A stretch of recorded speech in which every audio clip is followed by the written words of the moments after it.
Hi friends, ಎಲ್ಲ ಹೇಗಿದ್ದೀರಾ? I hope ಎಲ್ಲ ಚೆನ್ನಾಗಿದ್ದೀರಾ ಅಂತ ಅಂದ್ಕೊಂಡಿದ್ದೀನಿ. ಇದು ನನ್ನ ಫಸ್ಟ್ ಬ್ಲಾಗ್ ಆಗಿದೆ. ನಾನು ತುಂಬ ದಿನದಿಂದ ಬ್ಲಾಗ್ ಮಾಡಬೇಕು ಅಂದ್ಕೊಂಡಿದ್ದೆ, ಆದರೆ ಮಾಡೋಕ್ಕಾಗಿರಲಿಲ್ಲ. ಇದು ನನ್ನ ಫಸ್ಟ್ ಬ್ಲಾಗ್. ಇವತ್ತು ಆಗಸ್ಟ್ 15. ಎಲ್ಲರಿಗೂ ಹ್ಯಾಪಿ ಇಂಡಿಪೆಂಡೆನ್ಸ್ ಡೇ. ಸ್ವಾತಂತ್ರ್ಯ ದಿನಾಚರಣೆ ಅಂದ ತಕ್ಷಣ ಎಲ್ಲರಿಗೂ ಒಂದು ಖುಷಿಯಾಗೋದು ನಮ್ಮ ದೇಶಕ್ಕೆ ಸ್ವಾತಂತ್ರ್ಯ ಸಿಕ್ಕಿದೆ ಅಂತ. ಅದು ಹೆಣ್ಮಕ್ಳಿಗೆ ಮಾತ್ರ ಸ್ವಾತಂತ್ರ್ಯ ಸಿಕ್ಕಿಲ್ಲ, ಬರೀ ರೇಪಿಸ್ಟ್ಗಳಿಗೆ ಮಾತ್ರ ಸ್ವಾತಂತ್ರ್ಯ ಸಿಕ್ಕಿದೆ ಅನಿಸ್ಬಿಡುತ್ತೆ ಒಂದೊಂದ್ಸತಿ. ಯಾಕಂದರೆ ಎಲ್ಲಿ ನೋಡಿದ್ರು ಅದೇ ಸಣ್ಣ ಸಣ್ಣ ಮಕ್ಕಳಿಗೂ ಸಹ ಬಿಡ್ತಾರೆ ಈ ಕಾಲದಲ್ಲಿ. ಹಾಗಾಗಿ ಈಗ ಫಸ್ಟು ನಮಗೆಲ್ಲ ನಮ್ಮಮ್ಮ ಒಂದು 5 ಗಂಟೆ 6 ಗಂಟೆ ಆದರೂ ಒಳಗಡೆ ಬಂದುಬಿಡಿ, ಸಂಜೆ ಆಯಿತು ಅಂತ ಹೇಳ್ತಿದ್ರು. ಈಗ ಸಣ್ಣ ಮಕ್ಳಿಗೂ ಕೂಡ ಈ ಟೈಮಲ್ಲಿ ಬೆಳಗ್ಗೆ ಜಾವ ಆಗಲಿ ಹೊರಗಡೆ ಬಿಡೋಕ್ಕೂ ತುಂಬ ಭಯ ಆಗುತ್ತೆ. ಆ ಥರ ಕಾಲ ಬಂದುಬಿಟ್ಟಿದೆ. ಹೆಣ್ಮಕ್ಳಿಗೆ ಯಾವಾಗ ಸ್ವಾತಂತ್ರ್ಯ ಸಿಗುತ್ತೋ ಏನೋ ಗೊತ್ತಿಲ್ಲ. ಇದು 80ನೇ ಸ್ವಾತಂತ್ರ್ಯ.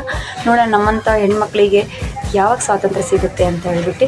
ಹೆಣ್ಮಕ್ಳು ಇದ್ದ ಮನೇಲಿ ತುಂಬ ಭಯದಿಂದ ಬದುಕ್ತಿದ್ದಾರೆ. ಹೊರಗಡೆ ಸ್ಕೂಲಿಗೆ ಕಳ್ಸೋಕ್ಕೂ ಭಯ, ಎಲ್ಲಿ ಕಳ್ಸೋಕ್ಕೂ ತುಂಬ ಭಯದಿಂದ ಬದುಕ್ತಿದ್ದೀವಿ. ನಮಗೆ ಯಾವಾಗ ಸ್ವಾತಂತ್ರ್ಯ ಸಿಗುತ್ತೋ ಏನೋ ಗೊತ್ತಿಲ್ಲ. ಈ ವಿಡಿಯೋ ಇಷ್ಟ ಆಗಿದ್ರೆ ಲೈಕ್ ಮಾಡಿ, ಶೇರ್ ಮಾಡಿ, ಸಪೋರ್ಟ್ ಮಾಡಿ, ಫಾಲೋ ಮಾಡಿ ಅಂತ ಹೇಳ್ತಾ ಈ ವಿಡಿಯೋನ ಇಲ್ಲೇ ಎಂಡ್ ಮಾಡ್ತೀನಿ. ಓಕೆ ಫ್ರೆಂಡ್ಸ್, ಸಿಗೋಣ ಮತ್ತೆ ನೆಕ್ಸ್ಟ್ ವಿಡಿಯೋದಲ್ಲಿ.